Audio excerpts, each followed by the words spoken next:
Facebook Live community, here I am, our Christian Minson, coming to you from, no, not Rythmia in Guanacaste, Costa Rica, but Boston, Massachusetts, in the good old US of A. And here to do Facebook Live. Hopefully this Facebook Live comes on like it didn't do last week.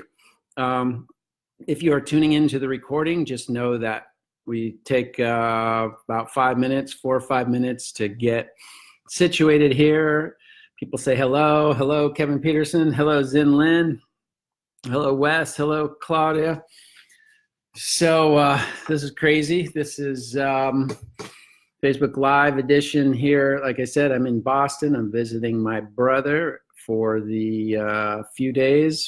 Rythmia is now on close for the next month as they give it a little bit of breathing space, as we get some repairs and remodelings and buildings.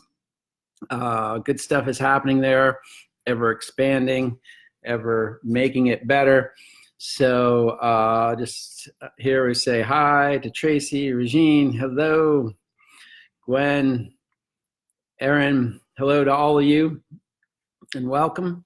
From Boston, Massachusetts here. I am in my brother's house, so this is not what would we say, an environment that is solely mine. So there may be, what would we say, real life interruptions happening here. I have a great dog, a pit bull, who loves to come and get right in your face and lick you and all that kind of stuff. We got a couple of young nieces walking around here, just coming home from school. I was just about to eat lunch when an angel reminded me that this Facebook Live was happening. And so here I am.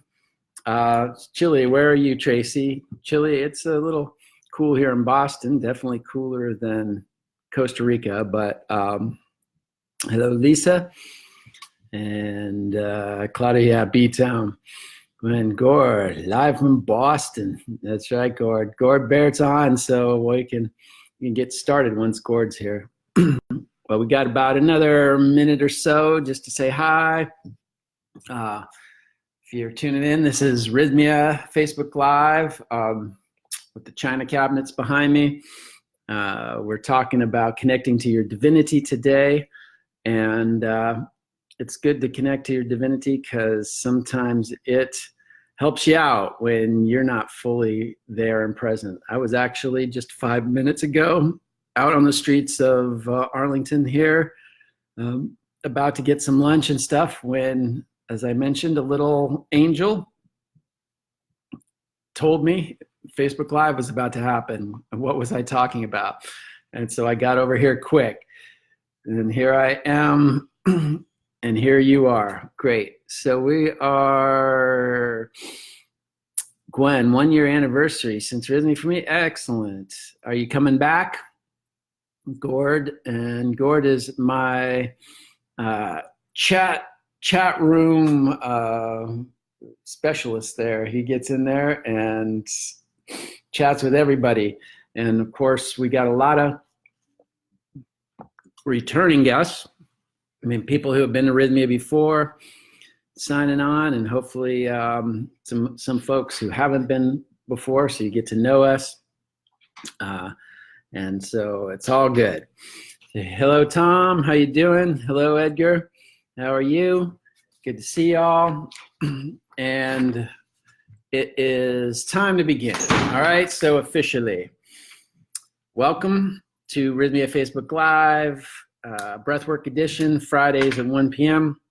I do want to say that for the next 3 Fridays at least, we will be offline. This version anyway, this Friday edition will be offline as I'll be traveling around not only Boston, but Dubai and India and hopefully Colorado. So I'm going to be occupied. But we'll start back up again in October, and that'll be good. But today, I'm your host, as always, R. Christian Minson, director of the Breathwork program here at Rythmia. I'm a certified breath facilitator for the last 12 years. I was a monk for 10 years before that. Speaker, trainer, author, internet coach, and basically your catalyst for evolution and awakening. I use all that experience to help you figure out what I'm talking about here. I use all that experience to bring forth the topic of the day, which is connecting to your divinity and how you are a divine being and part of this magical creation of the universe, and how once we're really connected, it really works magically for us. So let's jump right in.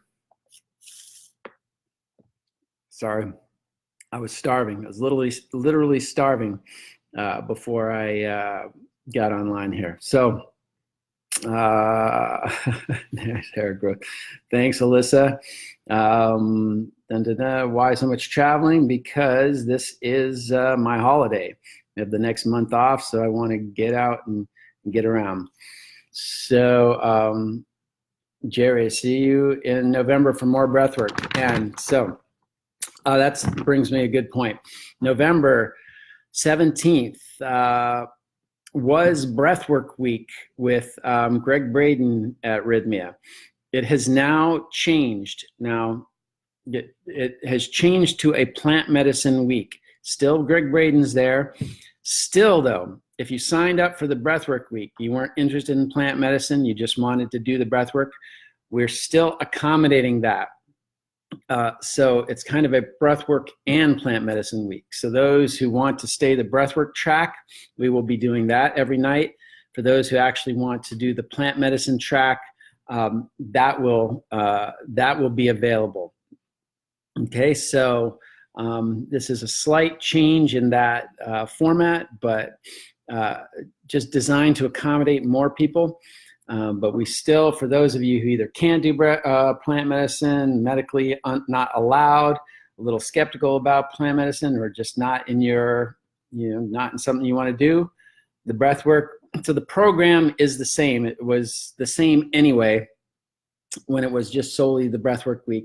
So the program throughout the day, the classes, all the events are the same. The only difference is that breathwork would be the ceremonies every night of the week. So we still have that track, but then there's also the track of plant medicine. So if you want to come see Greg Braden, if you want to, maybe hop back and forth between plant medicine and breathwork and decide on a nightly basis which one you want to do, this is a very unique opportunity. So hopefully that works for you guys. So why are we talking about connecting with your divinity? You may have heard me say before, and as a monk, I've led a life, a very spiritually centered life.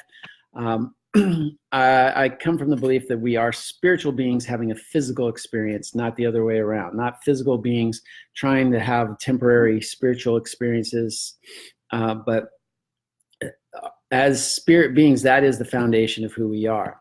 If you think about it, I've sometimes used the analogy of us as a company. Corporations are people now in America, apparently. So now I say people can become corporations, and you Incorporated have both a CEO and a manager. The CEO is your soul. The manager is your ego. All right. So it is the manager's job to keep things the same, to take the orders of the CEO and then run them, not to deviate, to stay on course. And that's what the ego does, keeps the day-to-day operations alive, keeps it going.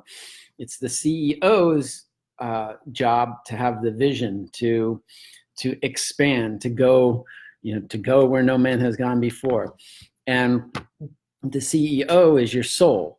So it's really learning how to really embody that CEO-ness of you Incorporated there. All right. So What is divinity then? What are we really talking about? Well, I basically just described it in an analogy. Your divinity is your higher self. Your higher self, the soul self, versus the ego self, the lower self that is the day-to-day operating mentality. But the higher self, your divinity, is really your part of God. If you think in terms of oneness, most people who get on these casts believe on some level that we're all one, that we come from the same source. And if you really believe that, then you really see that we are all part of the same one, that same creator, that same creative energy, God, if you will, the universal energy, Mama Ayahuasca, however you want to name it.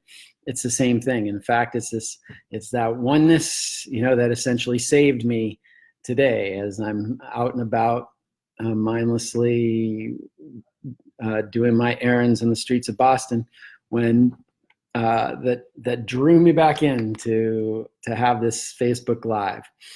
So Jerry Holland LLC, excellent. So what of life without ego? Larry, good question. Life without ego, can it be done? Can a company run without a manager? I'd say it's very difficult, right? I mean, the CEO is in charge of the company, but needs people underneath him or her to take care of business. And the ego is the part of us that takes care of business. It's a natural part of us. A lot of people think, in connecting to your divinity, it means killing your ego, like doing away with it completely. And I'm here to say, as long as we are in the physical body, there will be an ego present. So the idea, the concept is not to actually kill your ego, but learn how to put it in its rightful place. What the ego tends to do, especially when we're disconnected from our divinity, it's like our CEO took a sabbatical. The soul is on sabbatical, so now the ego goes up to the CEO's office and said, hey, there's nobody in the chair. I'm going to run the show.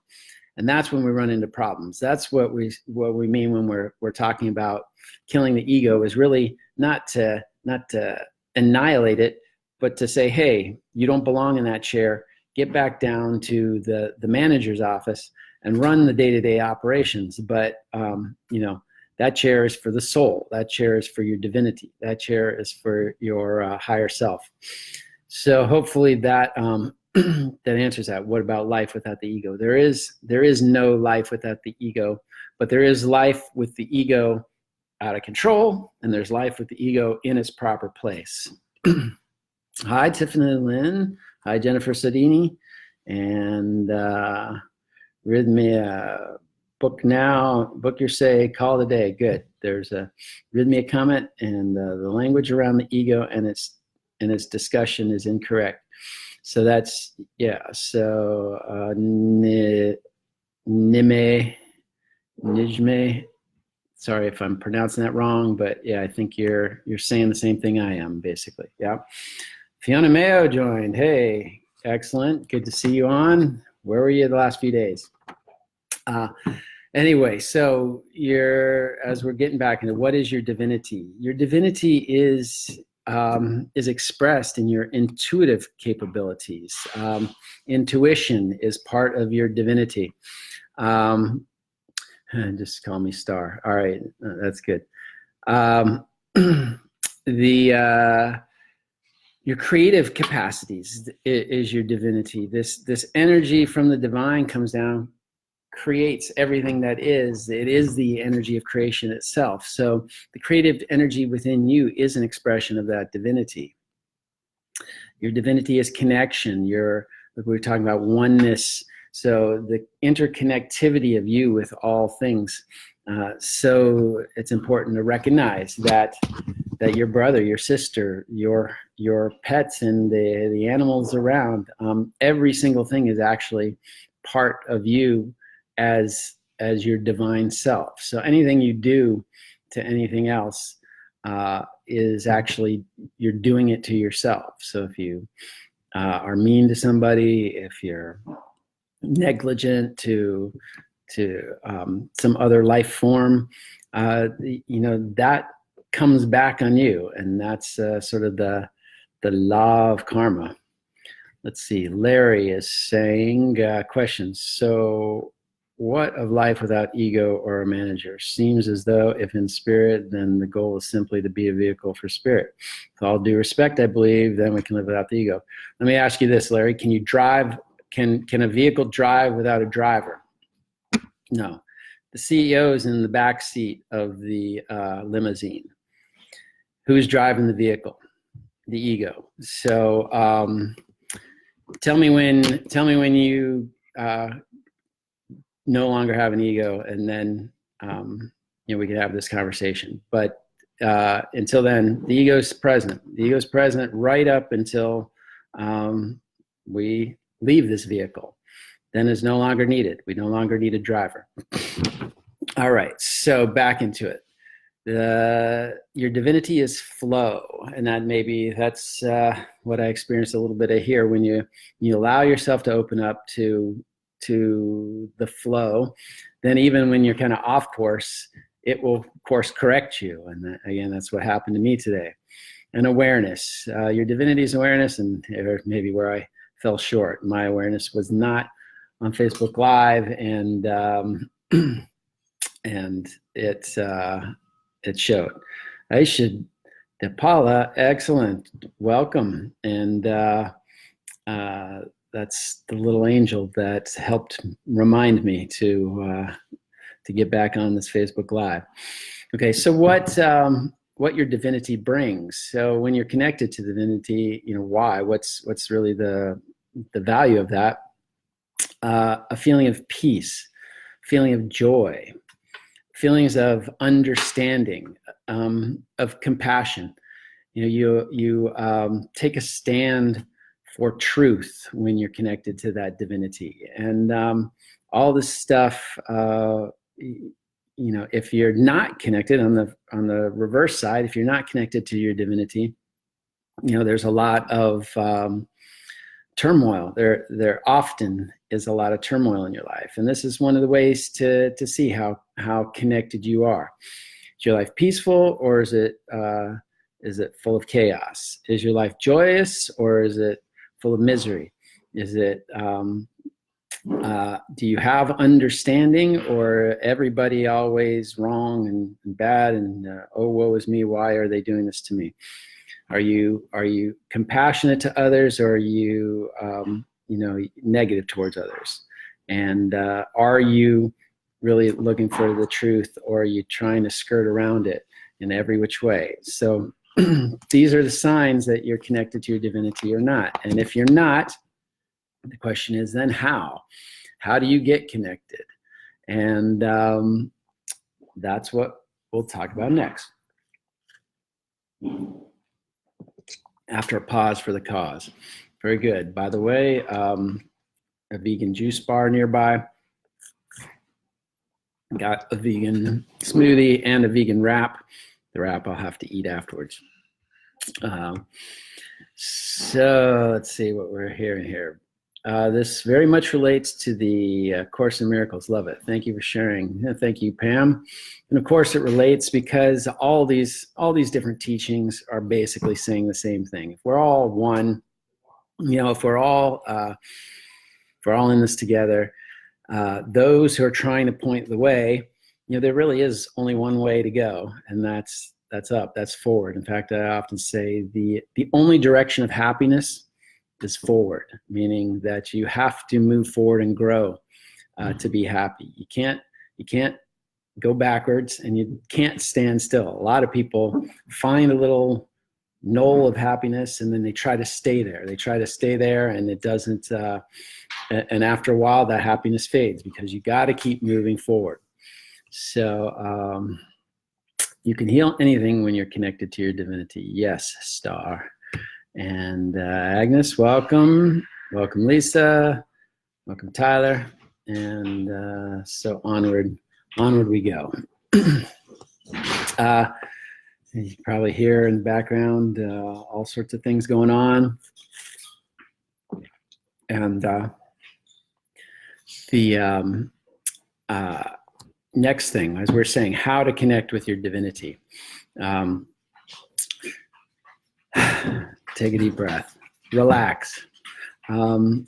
Surrender and trust and smile. That's one of the things that that I've really been working with lately is remembering to smile. There's so many things that in the work that I do with the breath work, for instance, we come from the philosophy that we store trauma in our body. So when something happens in our body again, when we go into a certain movement or a certain position or something like that, we can re-experience that trauma. Well, the same thing happens on the reverse side. The smile, when you smile, that act of your face moving, the muscles and all that, is so conditioned around happy feelings. You don't smile when you're sad, right? You don't smile when you're crying. You don't smile when you're angry and upset. You only smile when you're happy. So that if you're in one of these other states and you want to get out of them, by smiling, you're actually physiologically creating a circumstance in your brain that's saying, hey, I'm supposed to be happy because this is happening. And it's amazing how much it can do to shift you out of the misery and into the peace, or the unhappiness and into the joy, or the misunderstanding and into the understanding. So smiling, surrendering and trusting, just knowing that there is a higher cause, a higher purpose, a higher power, and that we're all part of it. And as such, that it is looking out for us in our best interest. I think to paraphrase the Bible, it says something, one of the passages where it says, look at the sparrow in the field or something, and how it's completely, all its needs are completely taken care of. And, who are you as God's highest creation to think that he or she is not fully taking care of you just in the same way that takes care of all the little creatures out there in the world. So to surrender and trust, just know that even if it looks bad, the trajectory is for your highest good. I've talked many times about what I call the 5 habits of highly spiritual people. This comes from my experience as a monk for 10 years and living an ashram life, living a daily spiritual life. And these daily activities really are the essence of how to put in practice a spiritual life. We have awakenings that we're on some trajectory, then we awaken and it sends us in a different direction. But then what keeps us on that direction? After the awakening, you're there, but your habit will tend to bring you back in that direction. So what is required is daily practices, daily things that keep you moving forward in that awakened direction. And these are what I call the 5 habits of highly spiritual people. I'll go over them briefly here. I've done a Facebook Live with that very title where you can go into depth into each one. And I've brought them up in various other Facebook Lives because essentially this is the foundation. This is the foundation of how, as I say, the sky kisses the earth, how our divinity becomes manifest on the physical plane. All right, this is how. And the first is meditation. Meditation, or some form of communion, some form of spending in each day, even just a little bit of time, reconnecting to that divinity, that intuitiveness, that creativeness, that connection, that flow. Right? Remembering that you're that, so that when you go out in the world and it starts buffeting you around, you don't forget. And I can tell you, having just left Rythmia, it's been a few days. haven't done my meditation as diligently as I can. And one of the things we learned in the ashram, if you can't be an example of what to do right, you can always be an example of what to do wrong. And so I'm an example of this. And to, in full disclosure, having not meditated, I have felt a little frenzied. I have felt my peace sort of wane away. And why is this? Because the world is a chaotic place. The world is constantly buffeting you to take you out of center. Meditation or some form of daily communion is like an anchor that holds you down. Says the winds buffet you this way or that way, you only flow so far before coming back to center. So it's vital. It's absolutely vital. Debbie, hi, beautiful soul to you.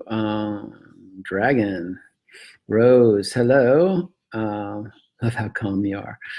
Thanks, Rose. And that's definitely, as I just mentioned, a quality I've cultivated because I'm not, I haven't been in the calmest place in the last few days. Larry, thanks for your answer. I'll let you know when I lose the ego.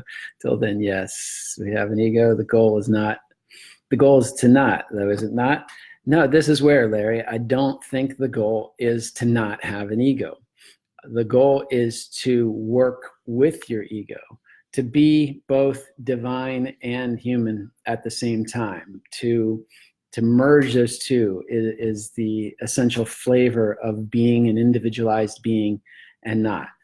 In essence, or if we want to look at it your way, if the goal is to not have an ego, basically that is to merge back into the oneness. Once you are fully one, you're no longer essentially an individualized being.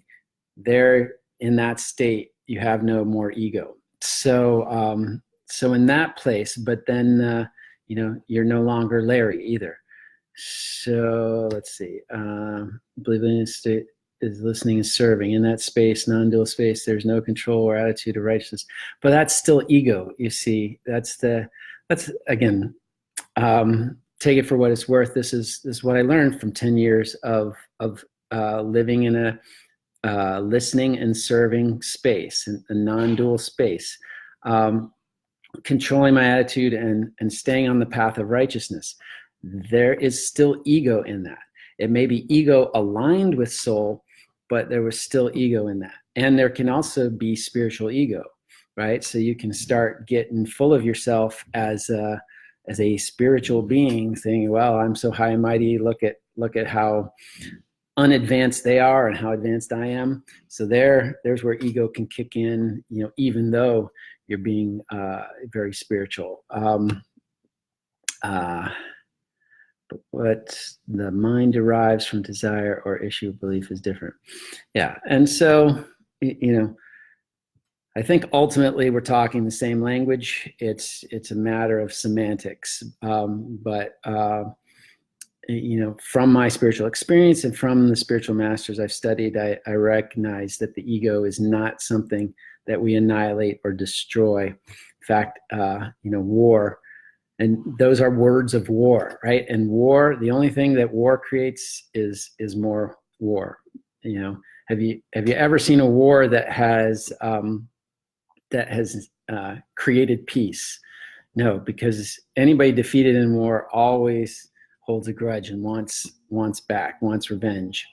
Even if they don't express it or they're thwarted to not be able to, it comes out in different ways. So the only way to achieve peace is through peaceful means. So the only way to eradicate, I don't want to say eradicate the ego because that's not the thing. The only way to harmonize with the ego is to bring the ego into harmony, not to kill it and squash it.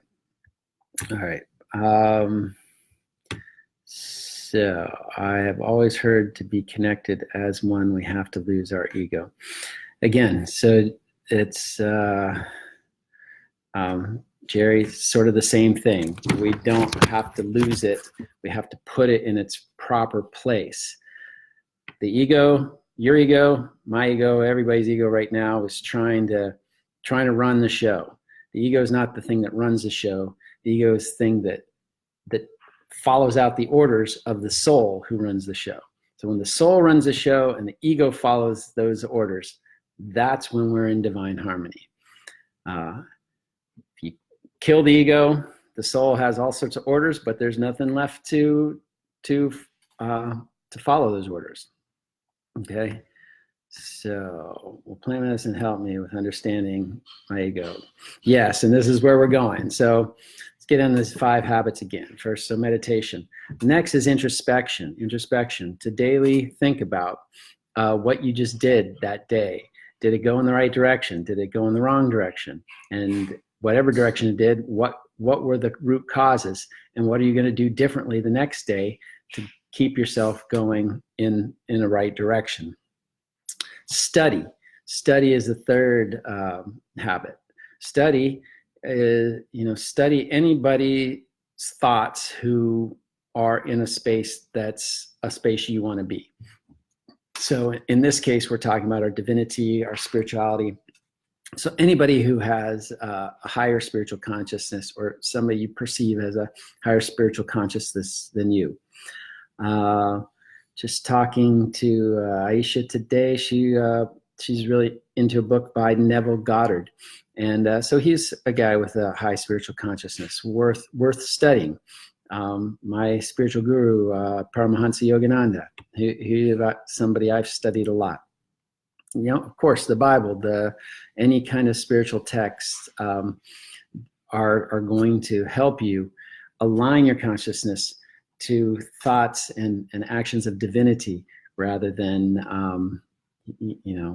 say, a romance novel. That's going to put your mind and your actions in a different direction. All right. I look at it as raising my ego as I would my own child. At Rythmia, I experienced a new start. That's a good way to look at it, John Anthony. And Star. A lot of our teachers are teaching the opposite, but they are not correct. And what you're saying is how it works, and it's truth. I'll say I agree more or less that it's meant to be. The motivation is good to say, let's kill our ego because we don't want it running the show. But essentially, the methodology is not correct. So we're on the third habit. Fourth habit is exercise, actually physical exercise. Keep the toxins out of your body. Those toxins agitate your nerves. When your nerves are agitated, you're agitated. When you're agitated, it's much harder to stay centered and focused. So physical exercise was a huge spiritual habit. And then the fifth, many people said it in there, I think even Larry, who we've been talking with, was service. To be in service to another is one of the ways that you start to tame your ego and get in alignment with your divinity. Because again, what are you doing? When you're serving another, you're actually really serving yourself, but you're getting outside of your little self, your ego self, and you're recognizing your higher self, your larger self, in that there's needs to care for in the greater you than just the small individualized you. So those 5 habits will take you closer to your divinity. Now, as always, being a breathwork facilitator, being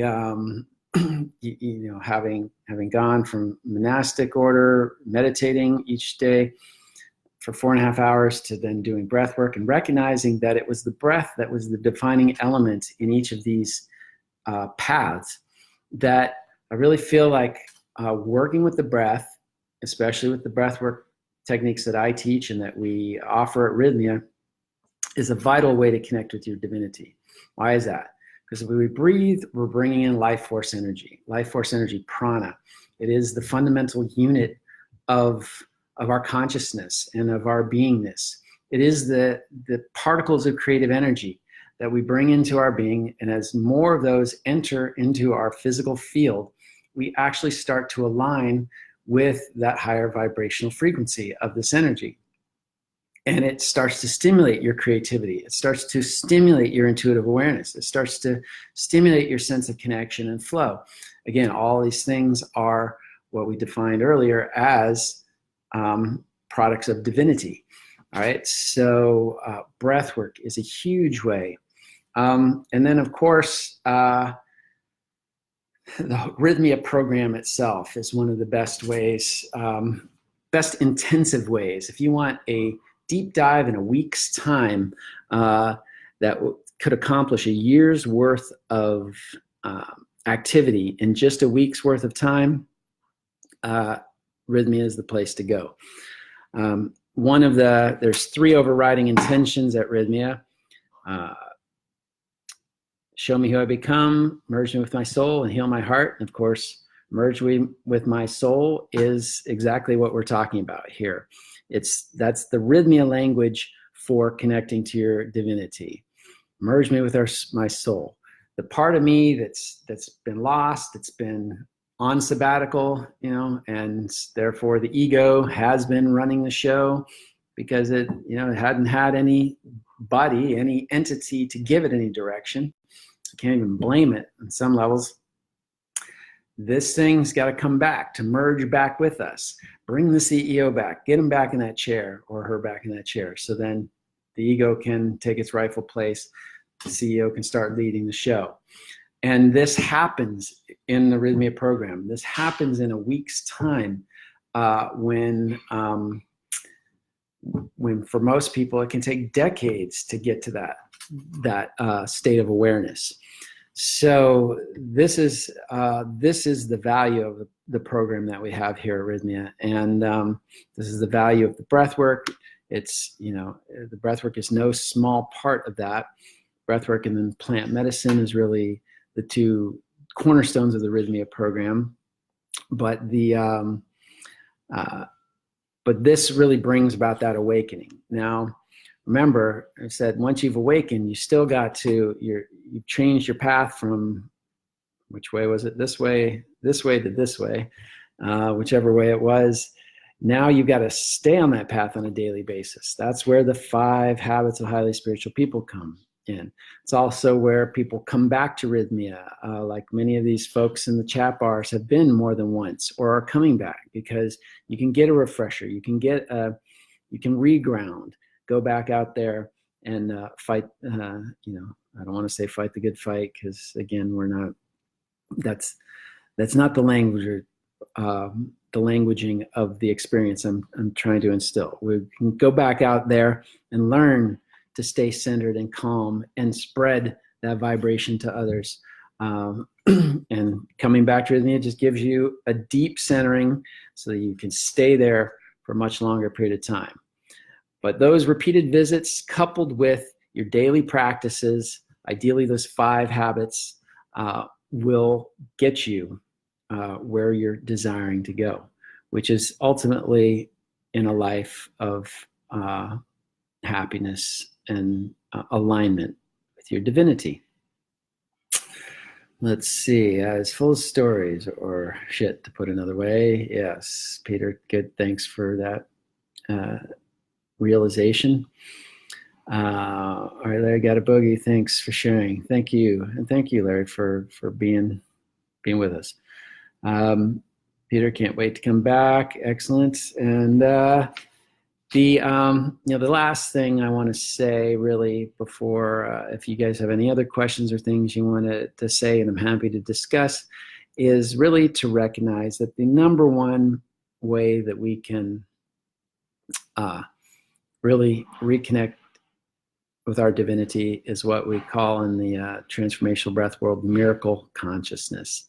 And maybe this is in the Course in Miracles too. Miracle consciousness, which is really seeing this all as divine, seeing it all as an expression of love.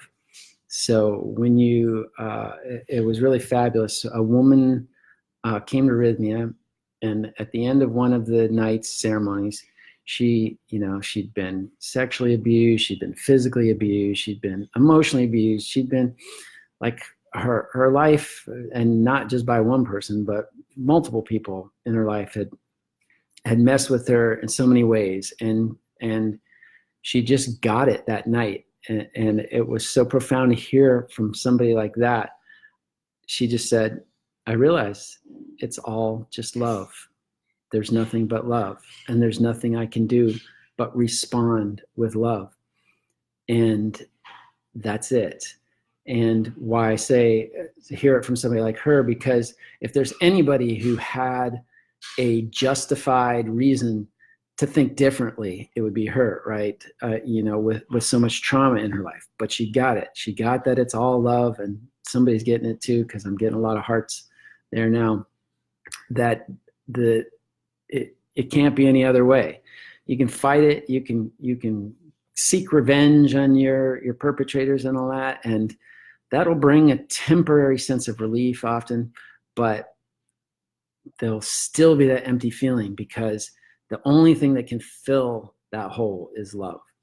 And when you get that, you are on the path to really being connected to your divinity, because that's what divinity is.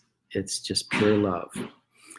And so I admonish you to try on miracle consciousness. See how everything out there, everything that's ever happened to you is divine. Everything that ever happened to you is catapulting you forward to this realization that it's all love. Even if it seemed hard, even if it seemed cruel, even if it seemed unfair, it's really all pushing you forward.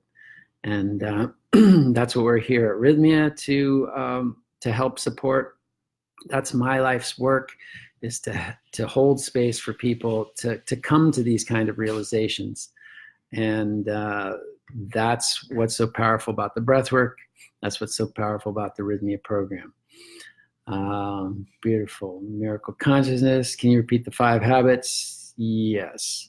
5 habits real quick. Meditation, introspection, study, exercise, and then the 5th, service to other beings. All right. Star, meditation. Yep. Oh yeah. Hey, look at that. She's you got it almost. You put breath work in. I put breath work in the meditation category. Anything that focuses you, centers you. Service, Rythmia. Rythmia is one of the 5 habits. Coming to Rythmia. Great. And that's so it. Beautiful. Hey, Elizabeth. And yep, so many of us are telling you the same story. Love is our miracle. Thanks for that, Pam. But how do you love those attackers? Well, that's why you come to this Rythmia program. That's why you practice those 5 habits. It's not like it's not a logical thing, right? How can you logically say these people deserve my love, or these people even merit my love? When you realize that those folks are just part of you, when you realize that they're just part of the greater you, then it's part of you that's wounded. And what would you do with part of you that's wounded? You would help, you would nurture it, you would heal it, right? You'd take care of it.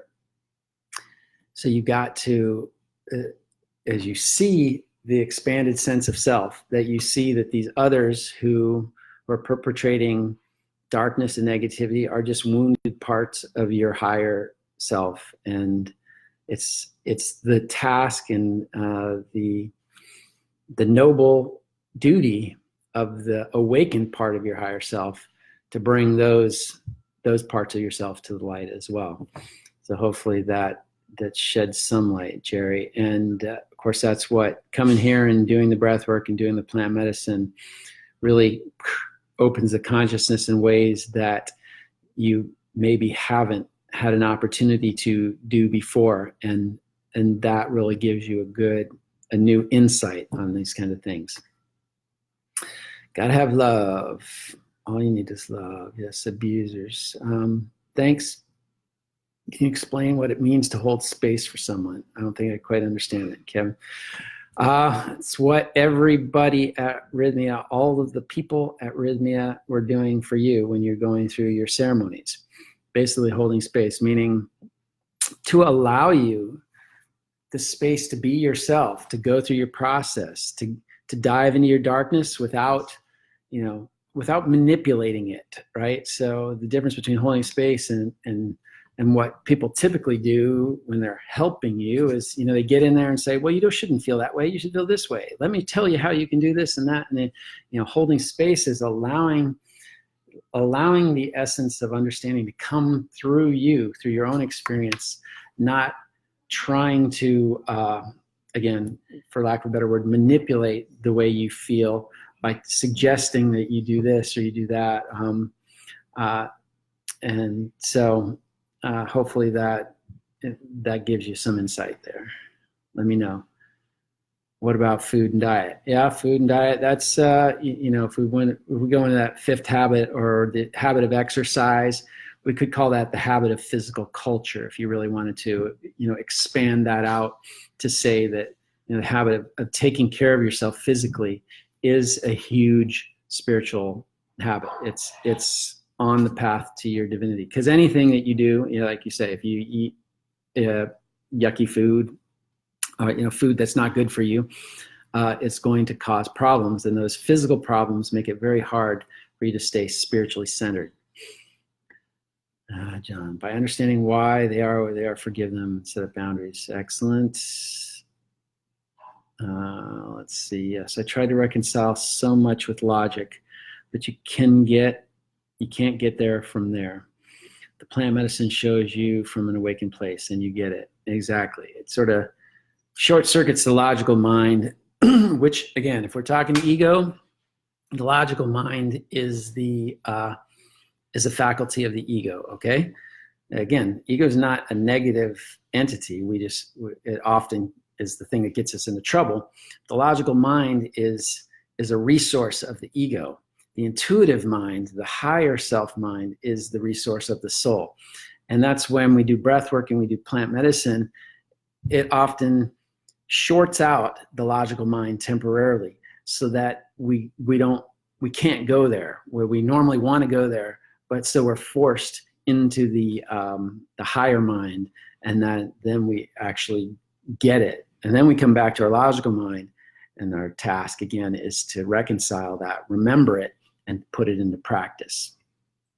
You don't get far with logic. Go consciously through the emotions, allow yourself to feel it, and when you're ready, let it go. Chris, that's great. And that's also what breathwork does, is really allows us a chance to feel our emotions fully and experience them without trying to get rid of them or do anything about them. You're explaining it in such a soothing and caring way. You're reaching many, many hearts right now. Thank you, Pam. That's really makes me feel good, and that's what I'm trying to do. There's ideally, no judgment here. We're striving to all help each other on this path, and that's, as I said that in the beginning, that's my life's mission, to be a catalyst for your evolution and awakening, ultimately your transformation into your own divinity.